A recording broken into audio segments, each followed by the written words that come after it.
moment for us to look at that burning issue which has been trending till this very moment. It has to do with the Senate and, well, Mr. Ibrahim Magu. Don't forget that the Senate threw out the confirmation letter of Mr. Ibrahim Magu, acting chairman of the Economic and Financial Crimes Commission, that's the EFCC.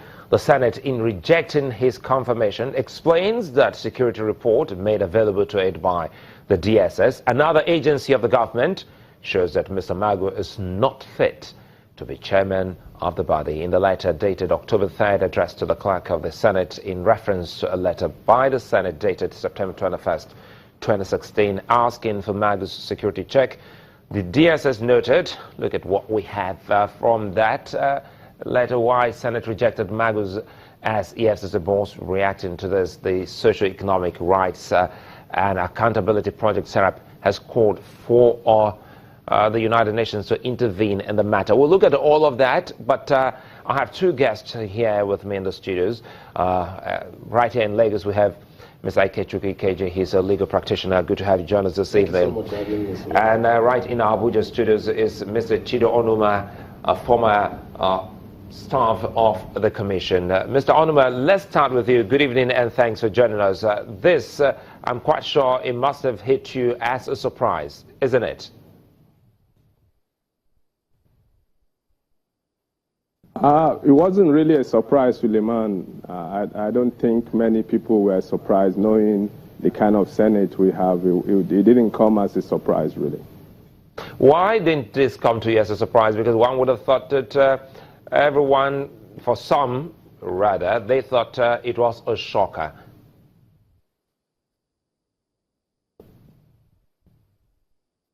As I said earlier, it didn't come as a surprise to me personally. I mean, I have described it as one of the worst days in legislative governance in the history of this country. There were so many reasons that one could put forward to come to that conclusion. I mean, the letter that was sent to the Senate for the confirmation of Mr. Magu appeared in the Senate 5 months ago, and it took the Senate exactly 5 months. I think it was in July, sometime in July 14 or 15, and it took the Senate exactly 5 months, on the day it was going on recess, to decide to screen him. And there are so many other things that happened. Magu wasn't screened. There was no hearing of any sort. So I think personally, and I'm sure a lot of Nigerians share my sentiment, it didn't come as a surprise, knowing, of course, the kind of Senate that we have. You know, I'm still staying with you because for some others, they say this is not about the Senate. We also tried reaching out to the Senate, but they say this is not about the Senate. It's about the DSS report. And that's another agency of government. So if you look at it critically, does it amount to anything meaningful that the DSS would have a report of another nominee of the president without the president knowing of the content of that security report?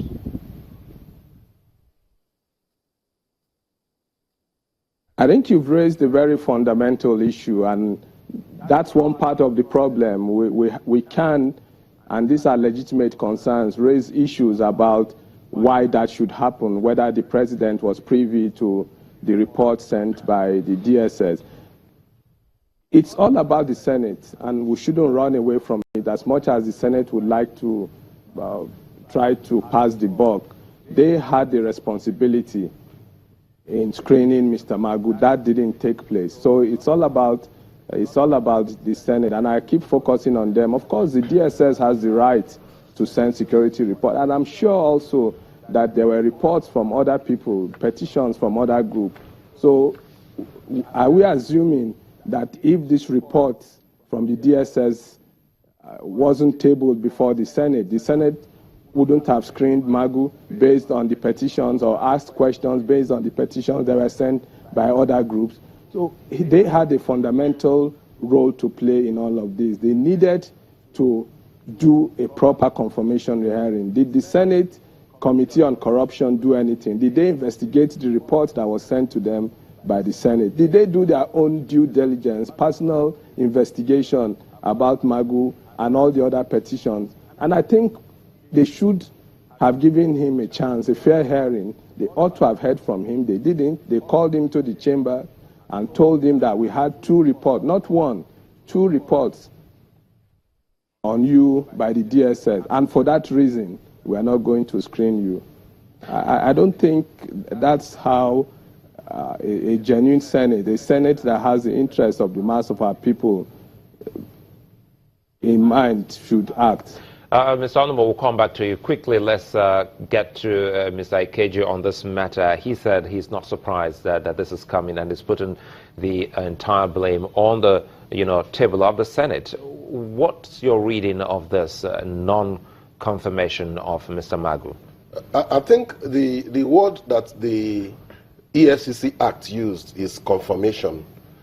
Section 2, subsection 3 of the Act speaks about the president appointing the EFCC chairman subject to the confirmation of the Senate. Now, the process through which the Senate arrives at confirming or otherwise is left to the Senate.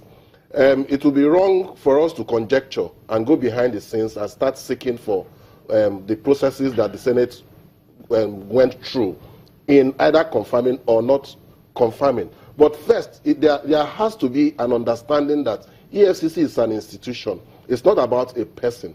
If we have a good institution, it doesn't matter who is there. And so the fact that Magu must be there should be erased, should leave the table. It should be that EFCC has an institution that should be headed by a chairman and who should drive the institutional structure of EFCC. So the argument about Magu is, to me, is neither here nor there, is baseless. If you look at the provisions of the EFCC Act, you have to go into defining the words used. And the phrase used, very key phrase used, is subject to the confirmation of the Senate. If you look at the dictionary and look at the meaning of subject to, it shows that subject to means condition precedent.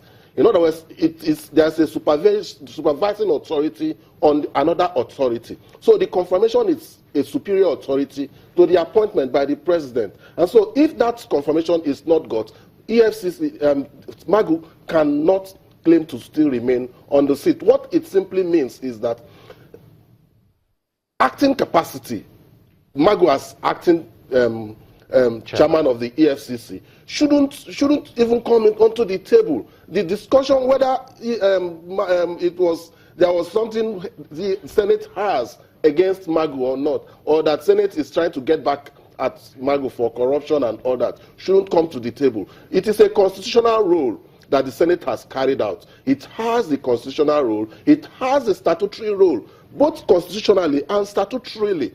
And anybody who impugns on that constitutional authority or legislative authority, I think it behoves on the Senate to invite such a person before it, and if such a person fails or refuses to appear before the Senate, for an order of the person's arrest to be made by the Senate, for the person to address the Senate why the person should say that Senate has acted contra vires, ultra vires more or less, contra vires, ultra vires to its powers.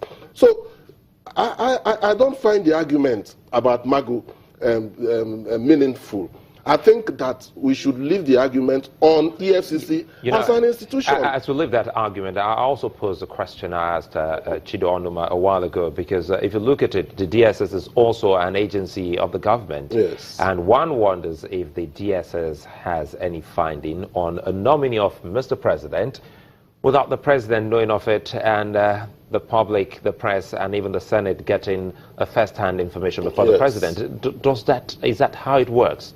Of course, it can work anyway. You see, the fact of pushing Senate into the picture and making Senate the predominant attack target, as it were, tries to run away from the fact that Senate is saying that it is the DSS report. So we need to go and ask DSS, did you or did you not present this report to the Senate? If indeed DSS presented this report to the Senate, and in point of fact, Senate ordinarily ought not to explain why it refused to confirm Magu or anybody that it has authority to confirm. But having gone ahead to say it was based on DSS report. What we need to do is to be sure that, yes, indeed, this report emanated from DSS. If it emanated from DSS, the argument shifts away from the Senate. Senate has a right, a statutory right, and a constitutional right to say, okay, since DSS has indicted this person, we are not going to confirm this person. And it stands. All right, Ms. Onuma, back to you now in Abuja, because if we look at what Mr. Ikeji has said, it seems as if it's still back to Mr. Magu to telling the people what exactly this is about, or the DSS, because so many other questions Nigerians have been asking. Does Mr. Magu live in a 40 million naira a year rental home in Abuja? Who is his landlord? I'm quite sure you're following the trend of questioning that Nigerians have been putting forward before Mr. Magu.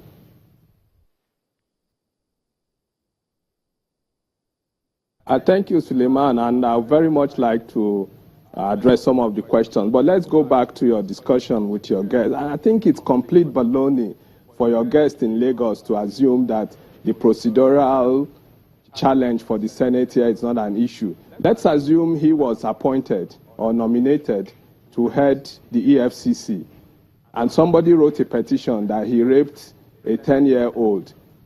Would he come to your studio and tell us that when I got to the Senate chambers, I was denied a chance of fair hearing? I was told that because somebody submitted a petition that I raped a 10-year-old 2 years ago, I'm therefore not qualified, and he'll pack his bag and go away. I think it doesn't really sound right. Of course, this is not about Magu, this is about the EFCC, but it's also about the procedural challenge that the Nigerian Senate faces. You told this man, and as I mentioned before, there were 2 letters before the Senate by the DSS on this issue. The Senate has a responsibility, either through its Committee on Anti-Corruption, to have done its own due diligence and have confronted Magu with the question. You don't just bring a man, no matter who he is, you bring him before the Senate and say, because we have, let's even take away the DS, and that's why, in as much as I think the DSS issue is important, and I would address that, let's even assume that this petition was from maybe some civil society group. Would they have acted in the same way? Would the Senate have said, okay, Mr. Magu, we got this petition that you robbed a bank 2 or 3 weeks ago, 3 years ago. On the strength of that, we are not going to screen you. Having said that, let me answer some of the questions you raised, and I would like you to remind me. First, I would take up the issue of the House. Go ahead. Yeah, the issue of the House, according to the reports from the DSS, which I have here, says Magu lives in a 40 million naira mansion. I also have documents with me, and I don't know why that has not been shared, that house was made available at the instance of the Minister of the Federal Capital Territory. The Abuja Metropolitan Management Council procured the house, and it's a normal official thing. As the host of top government officials in Abuja, the FCT minister has a responsibility to provide what they call safe houses for people, top government officials who they feel, may have problem because of the nature of their job. And they went ahead and did this. Mr. Magu or the EFCC didn't have any say in the furnishing of the house, in the renting of the house, all of that. So I'm surprised that issue came up. And if the Senate had bothered to check, they would have found that out. I have documents here. If you're interested, I would show you receipts for the furnishing that. Well, so you just don't accuse a man. I think we'll come back. You have the opportunity to do that and get. Mr. Onuma, just a moment here. We'll come back so that you can continue looking at your train of thought on that one, looking at the housing and looking at a couple of other allegations leveled against Mr. Magu and what the Senate did on that. That will be right after now. Please join us again.